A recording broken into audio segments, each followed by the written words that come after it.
அனைவருக்கும் வணக்கம். இந்த ஊடக சந்திப்பை இந்த நேரத்திலே ஏற்பாடு செய்து ஒழுங்கமைத்திருக்கின்ற யாழ் ஊடக அமையத்தினருக்கு எங்கள் வேலையேற்ற பட்டதாரிகள் சங்கம் சார்பாக இந்த நேரத்திலே நன்றிகளை கூறிக்கொள்கின்றோம். இந்த ஊடக சந்திப்பை நாங்கள் நடத்துவதற்குரிய பிரதான காரணம், வடமாகாணம் தழுவிய வேலையேற்ற பட்டதாரிகள் சங்கத்தினர் சார்பாக இந்த ஊடக சந்திப்பை நாங்கள் இங்கே ஏற்பாடு செய்திருக்கின்றோம். நாங்கள் 2-3 முறையல்ல பல தடவைகளாக எங்களுக்குரிய கோரிக்கைகளை நிறைவேற்றுவதற்காக அரசாங்கத்துக்கு எதிராக கவனஈர்ப்பு போராட்டங்களை நாங்கள் செய்து வந்திருக்கின்றோம்.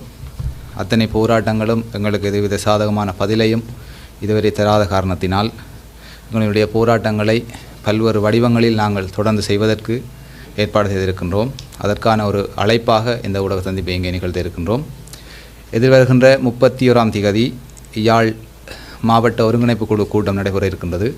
அந்த கூட்டத்திற்கு கௌரவ இலங்கையினுடைய ஜனாதிபதி அனுரகுமார திசாநாயக்க அவர்கள் நேரடியாக பங்கு பெற்று இருக்கின்றார்.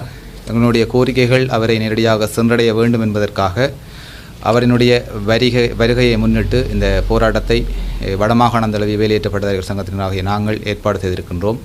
எனவே இந்த போராட்டத்திலே மக்கள் நலன் விரும்பிகள் அத்தோடு எங்களினுடைய உறவினர் அனைவரும் இந்த போராட்டத்தில் கலந்து கொண்டு எங்களுக்குரிய பூரண ஆதரவை தர வேண்டும் என்ற கோரிக்கை இந்த நேரத்திலே வேலையேற்ற பட்டதாரிகள் சங்கம் சார்பாக இந்த இடத்திலே நாங்கள் உங்களுக்கு முன்வைக்கின்றோம்.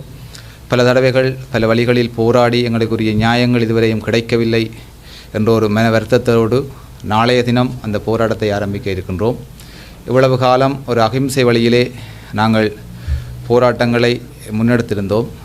நாளை ஒரு மரக்கன்று வழங்குகின்ற ஒரு பசுமை திட்டத்தோடு எங்களுடைய போராட்டத்தை தொடர்ந்து 3-4 நாட்கள் நாங்கள் செய்ய இருக்கின்றோம். விதவிதமான முறையிலே இரத்த தானம், அத்தோடு ஜனாதிபதியினுடைய வருகையை மையப்படுத்தி கச்சேரிக்கு முன்பாக ஒரு கவனஈர்ப்பு ஆர்ப்பாட்டம்.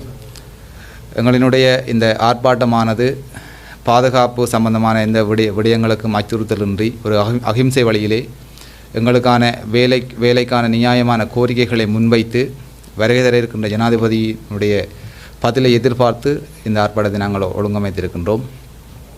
2020ஆம் ஆண்டு தொடக்கம் இப்பொழுது 2025 வரை எதுவித அரச வேலைகளுக்கும் உள்வாங்கப்படாமல் நாளளாவிய ரீதியிலே 5 வருடங்களை கொண்ட பட்டதாரிகள் சமூகம் இன்று வரை வேலைக்காக போராடி கொண்டிருக்கின்றது. இதுவரையும் எங்களுக்கு எந்தவித நியாயமான தீர்வுகளும் வழங்கப்படவில்லை. நாங்கள் கடந்த போராட்டத்திலே கௌரவ வடமாகாண ஆளுநர் அவர்களை நேரடியாக சென்று சந்தித்திருந்தோம். அவர் தன்னுடைய பதிலிலே பூரணமான திருப்திகரமான ஒரு முடிவை எங்களுக்கு வழங்கவில்லை. குறிப்பாக 3000 பேருக்கு மேலாக வேலையேற்ற பட்டதாரிகள் இருக்கின்றார்கள். தகுதிகளை பூர்த்தியாக்கிய நிலையிலும் அரசாங்கம் எங்களுக்கான வேலைகளை வழங்காமல் இருப்பது எங்களுக்கு மனவருத்தத்தை தருகின்றது. அத்தோடு தொடர்ந்து பல்கலைக்கழகங்களிலே பட்டப்படிப்புகளை முடித்து மாணவர்கள் வெளியேறி கொண்டிருக்கின்றார்களே தவிர எங்களுக்கான வேலைவாய்ப்புகள் இதுவரை முழுமையாக வழங்கப்படாமையினால் வேலையேற்ற பட்டதாரிகளுடைய தொகை அதிகரித்து கொண்டிருக்கின்றதே தவிர இது ஒரு அரசாங்கத்துக்கு பிரதான பிரச்சனையாக இருக்கின்றது. ஆனால் நாங்கள் பல வழிகளிலும் இந்த எங்களினுடைய கோரிக்கைகளை முன்வைக்க முனைந்து இது தொடர்பாக அரசாங்கம் எதுவித கரிசனையும் கொள்ளவில்லை. ஏனென்று சொன்னால் இப்பொழுது அரசாங்கம் தன்னுடைய ஆட்சியை அமைத்து 3 மாதங்களாகின்றது.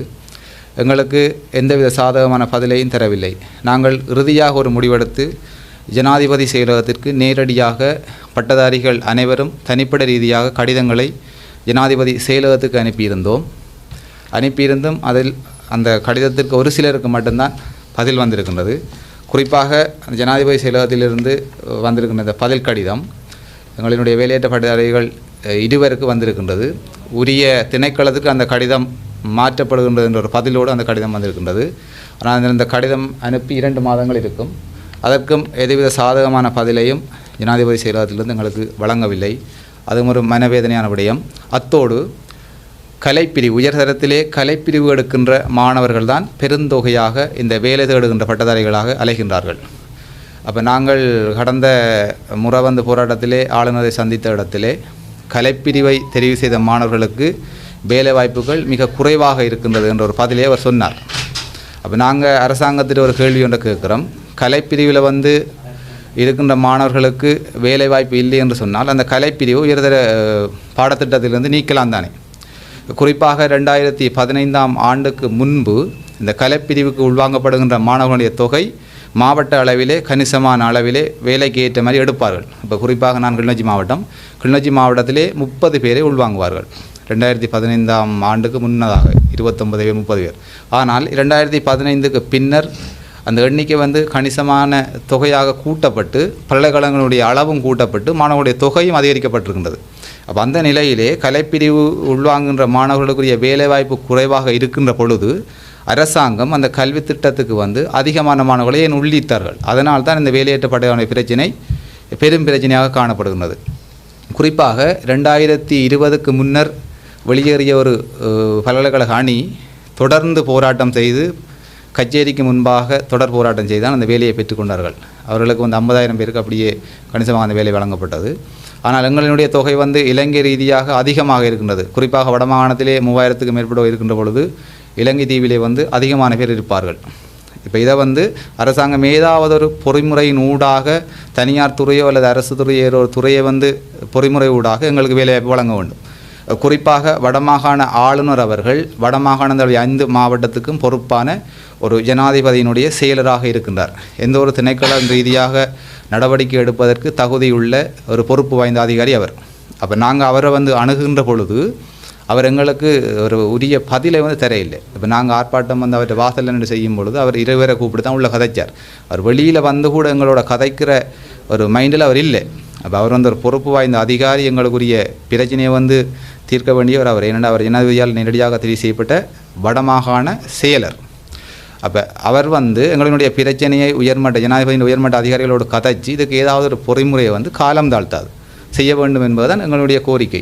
அப்போ நாங்கள் எல்லா பக்கங்களாலேயும் எங்களினுடைய நகர்வை முன்னெடுத்து எங்களுக்கு கணிசமான எந்த ஒரு பதிலும் தரவில்லை. குறிப்பாக நாங்கள் போராட்டங்கள் செய்கின்ற பொழுது எங்களை சந்தித்த பாராளுமன்ற பிரதிநிதிகள் 2 ஒன்று கௌரவ அர்ச்சுனா ராமநாதன் அவர்களும் அத்தோடு கௌரவ இளங்குமரன் அவர்களும். மற்ற ஏனைய எந்த ஒரு பாராளுமன்ற உறுப்பினர்கள் கூட எங்களுடைய பிரச்சனையை கணக்கில் கூட எடுக்கவில்லை. ஆனால் இதுவரையும் பாராளுமன்றத்தில் சம்பந்தமாக எவரும் பேசவும் இல்லை. பாராளுமன்ற உறுப்பினர்களும் எங்களுடைய பிரச்சனையை பேசாத விடத்து நாங்கள் ஆரிடம் இந்த பிரச்சனையை கொண்டு போகலாம் என்கிற ஒரு கேள்விக்குறியில் தான் ஜனாதிபதியினுடைய வருகையை முன்னிட்டு ஏதோ ஒரு விதத்தில் எங்களுடைய பிரச்சனை அவர் செவிக்கு எட்டப்பட வேண்டும் என்பதற்காக நாளைய தினத்திலிருந்து ஜனாதிபதி வருகையை முன்னிட்டு தொடர் போராட்டமாக பல்வேறு வடிவங்களில் நாங்கள் மேற்கொள்ள இருக்கின்றோம்.